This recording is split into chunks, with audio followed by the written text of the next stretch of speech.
जय हिंद साथियों, मैं आपका मित्र हेम सिंह राठौड़ स्वागत करता हूं आपके अपने यूट्यूब चैनल द हेम्स क्लासेज में। दोस्तों, जो अपन बात कर रहे थे वो कर रहे थे रेशियो एंड प्रोपोर्शन के ऊपर। अपन ने अभी तक रेशियो और प्रोपोर्शन के जो टोटल पार्ट कर लिए हैं, पार्ट 9 कर लिए हैं। आज जो अपना पार्ट रहेगा पार्ट नंबर 10। उम्मीद है आपको जो अपने अभी तक के जो पार्ट 9 हो चुके हैं वो पसंद आए होंगे। किसी कवि ने बहुत ही सुंदर कहा है, पूरी धरा भी साथ दे तो और बात है, तू जरा भी साथ दे तो और बात है। पूरी धरा भी साथ दे तो और बात है, तू जरा भी साथ दे तो और बात है।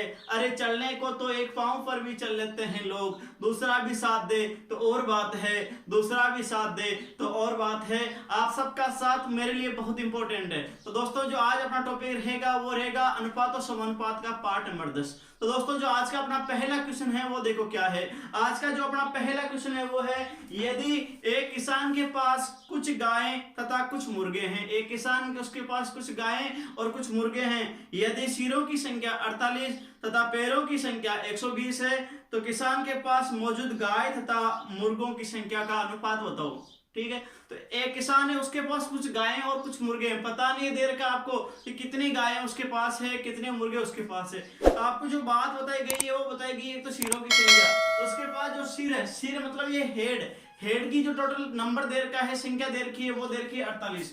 अपने पास जो आज का पहला क्वेश्चन है उसके अंदर जो गाय और जो मुर्गे हैं दोनों के जो सिरों की संख्या अपन को है वो दे रखी है, और जो सिरों की संख्या अपन को दे रखी है वो दे रखी है 48। कितने दे रखी है? 48। और जो उनके पैरों की संख्या है वो दे रखी है अपन को 120। पैरों की जो संख्या दे रखी है वो कितनी दे रखी है? 120। ऐसे प्रश्नों में हमें सबसे पहले डायरेक्ट एग्जाम ये पूछा जाता है कि कुल कितनी गाय है, कुल कितने मुर्गे हैं, या ऐसे पूछा जाता है कि कुल 4 पैरों वाले जानवरों की संख्या कितनी है या 2 पैरों वाले जानवरों की संख्या कितनी है। सबसे पहले ऐसे प्रश्नों को करने के लिए हमें इस प्रकार से, जैसे 4 पैरों वाला गाय हमें निकालनी है, 4 पैरों वाला जानवर निकालना है। और 4 पैरों वाला जानवर कौन सा होता है आप सबको पता है। 4 पैर वाला जो जानवर है वो है गाय। गाय की संख्या निकालने के लिए अपन क्या करेंगे? पैरों को काटकर आधा करेंगे। क्या करेंगे? पैरों को काटकर आधा करेंगे। सबसे पहले आपको ये याद रखना है, पैरों को काटकर आधा करेंगे, उसमें से सिरों की संख्या घटा देंगे। पैरों को काटकर आधा करेंगे, उसमें से सिरों की संख्या घटा देंगे। जो संख्या अपने पास आएगी वो 4 पैर वाला जो जानवर है, कौन? गाय, गौ, उसकी जो संख्या आएगी वो हमें पता चल जाएगी। तो जैसे कुल सिरों की संख्या कितनी दे रखी है अपने प्रश्न में? 48, और पैरों की संख्या कितनी दे रखी है? 120। 4 पैरों वाले जानवरों की संख्या निकालने के लिए अपन क्या करेंगे? पैरों को काटकर आधा करेंगे और उसमें सिरों की संख्या घटा देंगे। तो आप मुझे बताइए पैरों की संख्या कितनी है? पैरों की टोटल जो संख्या है वो है 120। 120 का काटकर आधा करेंगे, मतलब 2 का भाग देंगे, और उसमें से क्या घटाएंगे? सिरों की संख्या। और सिरों की संख्या अपने पास कितनी है? 48 है। आप देखिए 120 में जब आप 2 का भाग दोगे तो कितना आ जाएगा? 60। 60 में से जब आप 48 घटाओगे कितनी संख्या आ जाएगी? 12। तो ये 12 जो संख्या आई है वो किसकी संख्या आई है? गायों की संख्या आई है। तो टोटल जो किसान के पास गाय है उनकी संख्या कितनी आ चुकी है? 12 आ चुकी है। आप मुझे बताइए, अगर 48 में से जो गाय है वो अगर 12 है तो जो मुर्गे हैं वो कितने होंगे? मुर्गे का मतलब होता है जिसके 2 पैर हो। मुर्गे के कितने पैर होते हैं? 2। और गाय के कितने पैर होते हैं? 4।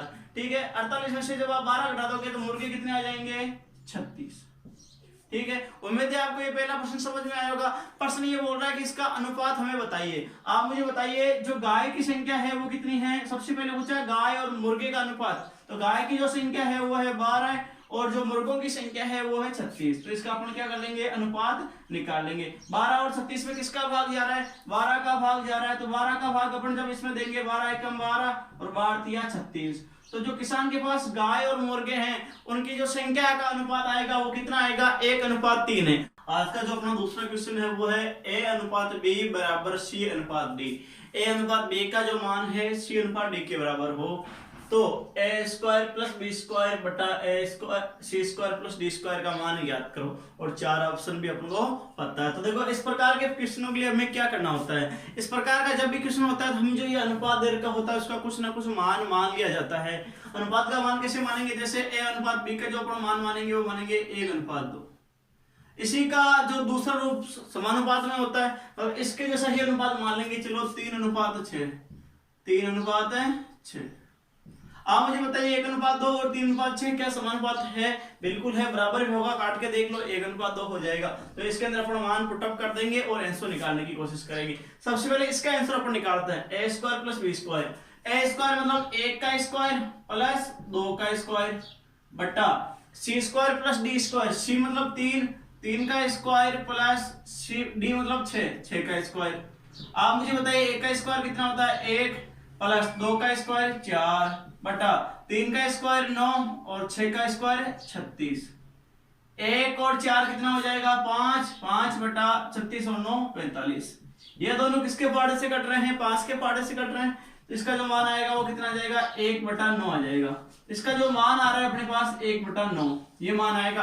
क्या अपने पास ऑप्शन में कोई मान ऐसा दे रखा है? नहीं दे रखा। तो इसमें हमें ऑप्शन को भी चेक करना पड़ेगा। ऑप्शन को चेक अपन किस प्रकार से करेंगे उसके बारे में अपन बात करते हैं। इसका जो अपने पास आंसर आया है वो आया है 1/9।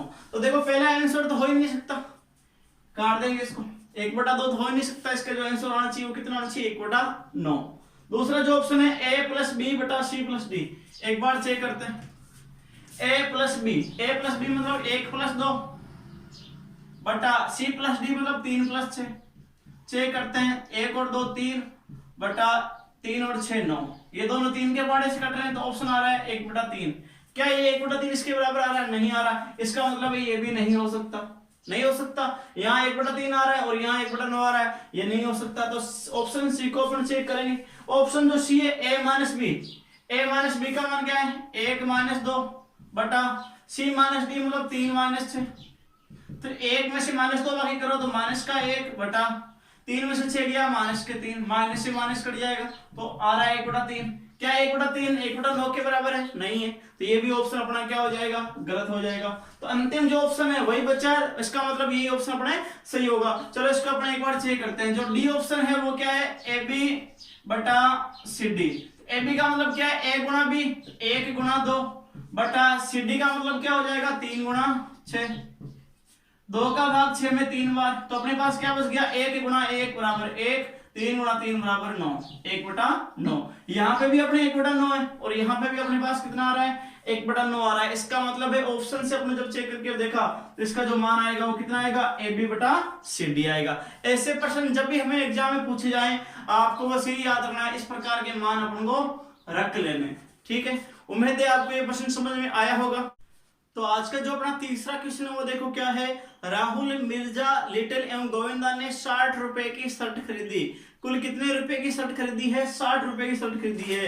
राहुल बाकी लड़कों द्वारा दी गई राशि का आधा देता है। जो राहुल है वो बाकी जो लड़के हैं उनके द्वारा दी गई राशि का आधा देता है।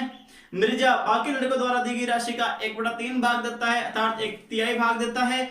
लिटिल बाकी लड़कों द्वारा दी गई राशि का 1/4 भाग देता है। तो गोविंदा द्वारा जमा कराई गई राशि। सबसे पहले बताओ मुझे कुल राशि कितनी है? कुल जो राशि है वो है 60 रुपए। इसका मतलब है जो अपने पास शर्ट आई है वो कितने रुपए की आई है? 60 रुपए की आई है। आप अगर इस प्रश्न को पहले करने की कोशिश करते हो तो लगभग 99% बच्चे इस प्रश्न को गलत करते हैं। आप करके चेक कर सकते हो। आधे बच्चे क्या करेंगे? जैसे पहली लाइन लिखी हुई है, अपने पास 4 लड़के हैं, राहुल, मिर्जा, लिटिल और गोविंदा। कितने लड़के हैं? 4 लड़के हैं। पहला बोल रहा है राहुल जो है वो बाकी लड़कों द्वारा दी गई राशि का आधा भाग देता है। बाकी जैसे ये क्या करेंगे? 60 गुणा 1/2 करके कर लेता है। ध्यान दे, ऐसे ये नहीं होगा। होगा कैसे उसके बारे में अपन बात करते हैं। क्या बोल रहा है प्रश्न कि राहुल जो है बाकी लड़कों द्वारा दी गई राशि का आधा भाग देता है। इसका मतलब जब अपन राहुल की राशि निकालेंगे वो कैसे निकालेंगे? राहुल और बाकी लड़कों का जो अनुपात है उसके बारे में अपन बात करते हैं। सबसे पहले राहुल जैसे जो लड़का है वो जो भाग देगा वो बाकी लड़के कौन कौन? मिर्जा, लिटिल और गोविंदा, इनके द्वारा दी गई राशि का आधा भाग देता है। अगर ये 2 भाग देंगे तो ये कितना भाग देगा? 1 भाग। तो आधा हुआ कि नहीं हुआ? तो राहुल और बाकी लड़कों का जो अनुपात होगा वो कितना होगा? 1/2। लेकिन हमें कुल राशि कितनी है? 60। तो अनुपात के रूप में अपन क्या करेंगे? 1 और 2 मिला के कितना होगा? 3। इसका मतलब 3 का मान किसके बराबर जाएगा? 60 के बराबर। अगर हमें राहुल द्वारा दी गई राशि हमें निकालनी है तो अपन क्या करेंगे? 60 का 1/3 भाग निकाल देंगे। 60 का जब आप 1/3 भाग निकालोगे कितना आ जाएगा? 20 रुपए। 1/3 भाग क्यों किया? 1/2 भाग क्यों नहीं किया? क्योंकि 60 का मान 2 के बराबर नहीं है। किसके बराबर आएगा? 3 के बराबर। राहुल और बाकी लड़के मिलके 3 भाग देंगे तभी तो ये 2 आएंगे, इसके पास कितना आएगा 1 आएगा। ये आपको याद रखना है। 3 का भाग जब आप 60 में दोगे तो कितना 20। अगला जो लड़का है वो है मिर्जा। प्रश्न बोल रहा है मिर्जा जो है बाकी लड़कों द्वारा दी गई राशि का 1/3 भाग देता है। बाकी लड़के कौन कौन है? राहुल, लिटिल और गोविंदा। तीसरा भाग देता है, मतलब अगर ये 3 भाग देती है कौन सा भाग देंगे 1। तो मिर्जा द्वारा जो दी गई राशि आएगी वो कितनी आएगी आप मुझे बताइए। 60 गुणा 1/3 या 1/4? 1/4 आएगा, ना कि 1/3, क्योंकि 3 भाग ये दे रहे हैं तो टोटल राशि कितनी 1 और 3 4, टोटल 4 के बराबर 60 का मान जाएगा। 4 का जब आप 60 में दोगे कितनी बार जाएगा 15 बार। तो जो मिर्जा द्वारा दी गई राशि आएगी वो कितनी आएगी 15 रुपये आ जाएगी। इसके बाद में अपन बात करते हैं लिटिल। प्रश्न बोल रहा है लिटिल द्वारा दी गई राशि बाकी लड़कों द्वारा दी गई राशि का 1/4 भाग देता है। बाकी लड़के कौन कौन है? राहुल, मिर्जा और गोविंदा। इनके द्वारा दी गई राशि का 1/4 हिस्सा मतलब 1/4 ये 1 देता है, ये कितने देंगे 4। तो आप मुझे बताइए जो लिटिल की जो राशि आएगी वो कितनी आएगी 60 गुणा 1 और 4 कितना होता है 5। ठीक है, तो ये कौन है लिटिल, और जो बटा में कौन आएगा इस बार 5 आएगा। क्यों? बाकी 1 और 4 मिलके कितना हो जाएगा 5 के बराबर। 5 का भाग आप 60 में दोगे कितनी बार जाएगा 12 रुपए बार। राहुल द्वारा दी गई जो राशि आएगी वो आएगी 20 रुपए। मिर्जा द्वारा दी गई राशि आएगी 15 रुपए। लिटिल द्वारा दी गई राशि जो आएगी वो आएगी 12 रुपए। तो आप मुझे बताओ कुल राशि कितनी है 60 रुपए। राहुल, मिर्जा और लिटिल की राशि अपन को पता चल गई, तो गोविंदा की राशि अपन कैसे निकालेंगे? इस 60 में से जो टोटल रुपए है इस 60 में से अगर अपन इन तीनों को ऐड करके घटा देंगे तो अपने पास जो राशि आ जाएगी वो किसकी आ जाएगी? गोविंदा की आ जाएगी। तो अपन क्या करेंगे 20 + 15 + 12 इन तीनों को जोड़ के किस में से घटा देंगे 60 रुपए में से घटा देंगे। तो 60 में से जब आप घटाओ 20 और 15 35 और 12 47 रुपए। 60 में से 47 बाकी करोगे कितना बचेगा अपने पास 13 रुपए। तो गोविंदा के द्वारा दी गई राशि जो आएगी वो कितनी आएगी 13 रुपए। ध्यान दे यहाँ 1 और 4 मिलके 5 होगा। ऐसा नहीं क्या बट्टा में यहाँ आधा था तो 1/2 कर दे, नहीं ऐसा आपको नहीं करना है। ठीक है, उम्मीद है आपको ये प्रश्न भी समझ में आया होगा। अपना जो आज का चौथा क्वेश्चन है वो देखो क्या है। 4 तथा 64 का मध्य अनुपाती ज्ञात करो। किसका मध्य अनुपाती हमें ज्ञात करना है? 4 तथा 64 का। 4 तथा 64 का मध्यानुपाती ज्ञात करो। ठीक है, मध्यानुपाती ज्ञात करने के लिए अपन ने जो वीडियो नंबर 2 और 3 जो बनाया था उसके अंदर मैंने आपको मध्यानुपाती बनाना बताया था। मध्यानुपाती बनाने के लिए मैंने आपको कहा था आपके पास जो 2 संख्याएं दे रखी होती है उनका अपन क्या कर लेते हैं वर्गमूल कर लेते हैं। तो अपन क्या करेंगे 2 संख्याएं कौन सी, इसको a और इसको b मान लेंगे √ab। ठीक है, तो अपन क्या करेंगे 4 और 64 का वर्गमूल निकाल लेंगे। 4 × 64। आप मुझे बताइए 4 का जो वर्गमूल होता है वो कितना होता है 2 और 64 का वर्गमूल कितना होता है 8। तो 8 दूनी 16। तो जो 4 और 64 का जो मध्यानुपाती होता है वो आता है 16। इस प्रकार के प्रश्नों को देखो दूसरा तरीका अपना क्या है। इसका मतलब है हमें मध्यानुपाती ज्ञात करना है तो अपने पास कुल अनुपात कितने होते हैं 4। तो जो पहला अनुपात है और अंतिम जो अनुपात है हमें वो दिया हुआ होता है। बीच वाले अनुपात हमें पता नहीं होता, उसको अपन क्या मान लेते हैं x। ठीक है, बाहर वाले अनुपात हमें दिए हुए होते हैं, अंदर वाले अनुपात हमें पता नहीं होता, ये बिल्कुल बेसिक लेवल है। तो अपन क्या करते हैं बाहर वाले को बाहर वाले से गुणा और बीच वाले को बीच वाले से गुणा। तो x को x से गुणा करोगे क्या हो जाएगा x² बराबर 4 × 64। बाहर वाले को बाहर वाले से गुणा तो 4 × 64। तो x² बराबर 4 को 64 से गुणा करोगे कितना आ जाएगा 256।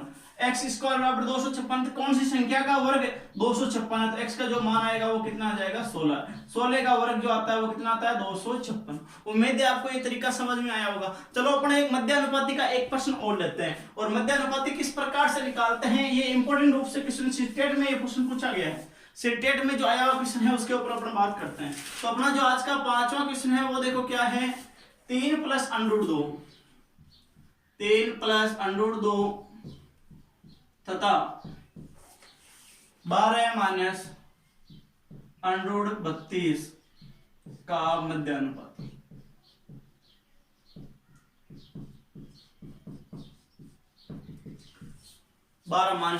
का मध्यानुपात। ऐसे प्रश्नों को आप अभी आपको मैंने बताया जब भी हमें मध्यानुपाती ज्ञात करना होता है जो अपने पास दो संख्याएं दे रखी होती है उसका अपन क्या निकाल लेते हैं, वर्गमूल। तो अपने पास जो पहली संख्या है वो कितनी है, 3 प्लस अंडर 2, और दूसरी जो संख्या है वो कितनी है, 12 माइनस अंडर 32।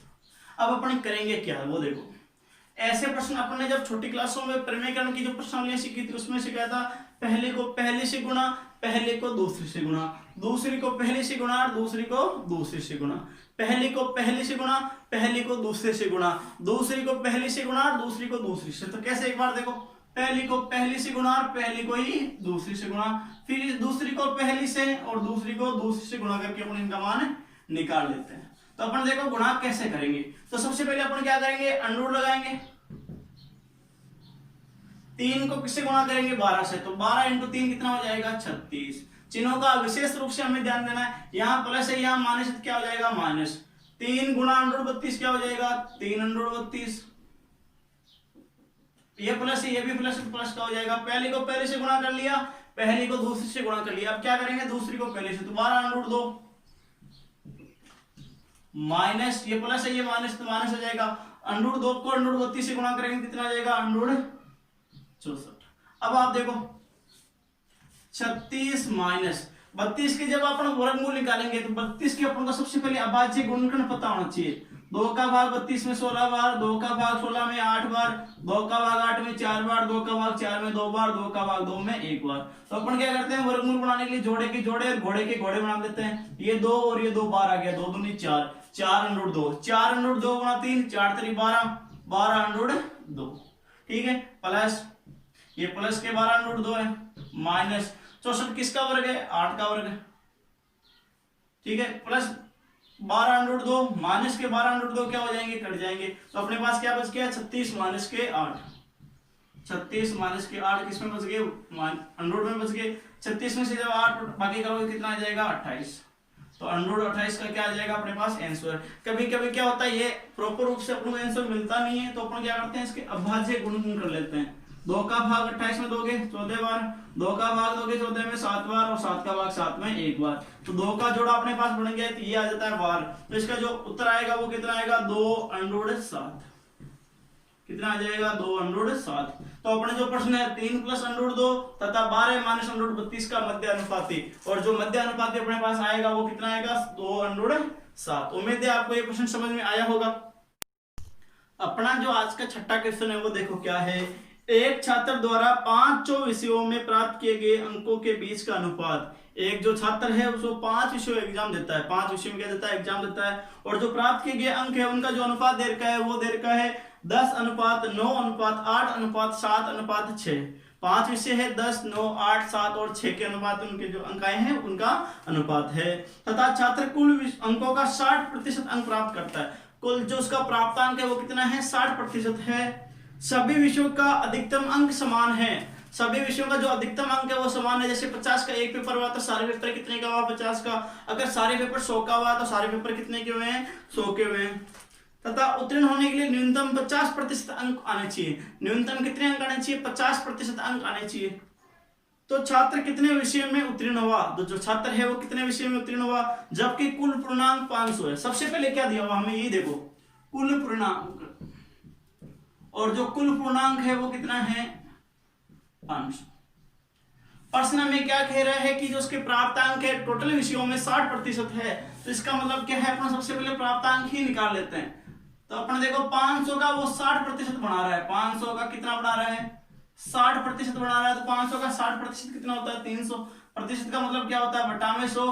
का की जगह किसका चिन्ह आता है, हमेशा गुणा का चिन्ह आता है। तो 2 0 से 2 0 गए, 5 को 60 से गुणा किया 300। तो उसके जो कुल प्राप्तांक आ जाएंगे वो कितने आ जाएंगे, 300 आ जाएंगे। ये बात आपको समझ में आ गई होगी कि 500 का 60% जब अपन निकालेंगे वो कितना आएगा, 300 आएगा। प्रश्न बोल रहा है कि उसके जो प्रत्येक विषय का जो अधिकतम अंक है वो समान है। अगर टोटल 500 नंबर है, 5 विषय, तो प्रत्येक विषय के जो नंबर है, प्रत्येक विषय के अधिकतम अंक, प्रत्येक विषय की जो अधिकतम अंक है वो कितने हैं, प्रत्येक विषय के अधिकतम अंक बताओ कितने होंगे। 500 में 5 का भाग दो भाई, 500 टोटल नंबर है, 5 उसके बाद सब्जेक्ट है, तो प्रत्येक क्लास में जो नंबर आएंगे वो कितने आएंगे, 100 अंक। प्रश्न बोल रहा है पास होने के लिए जो न्यूनतम अंक है, पास होने के लिए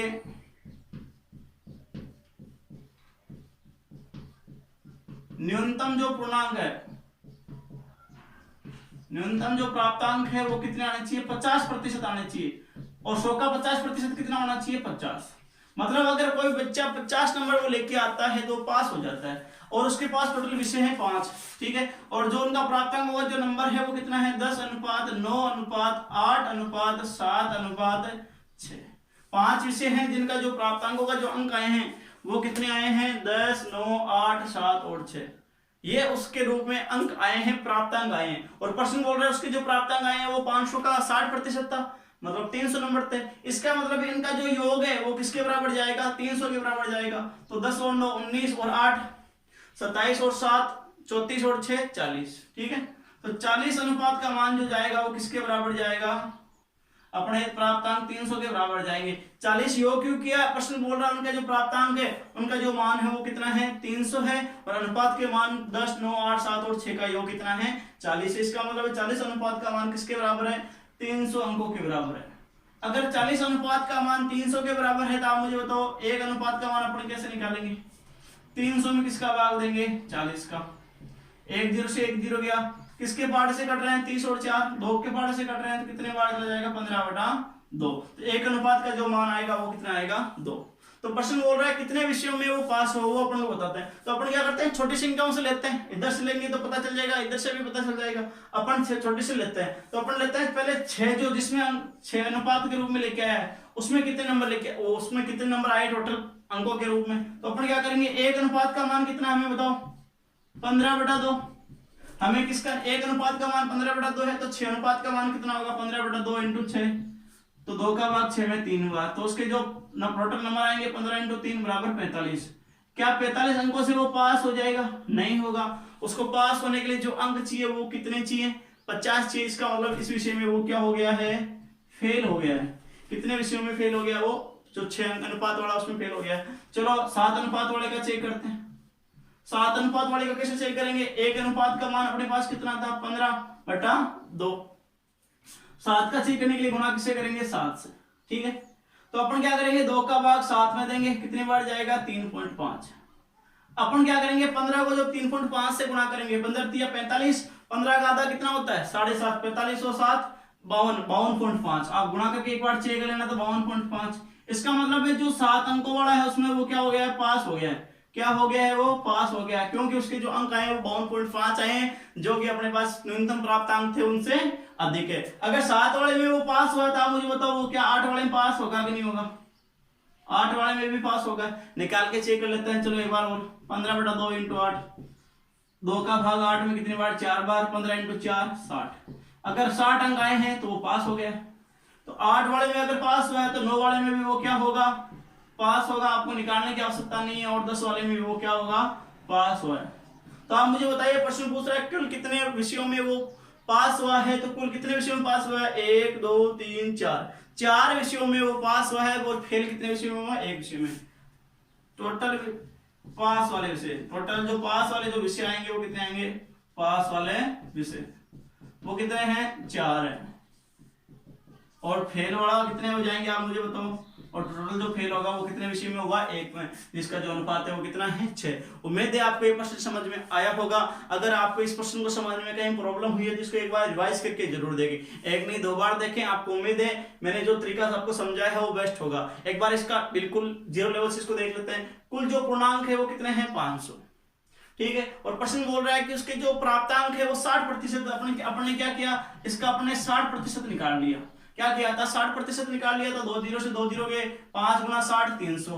तो उसके जो प्राप्तांक आएंगे वो कितने आएंगे, 300।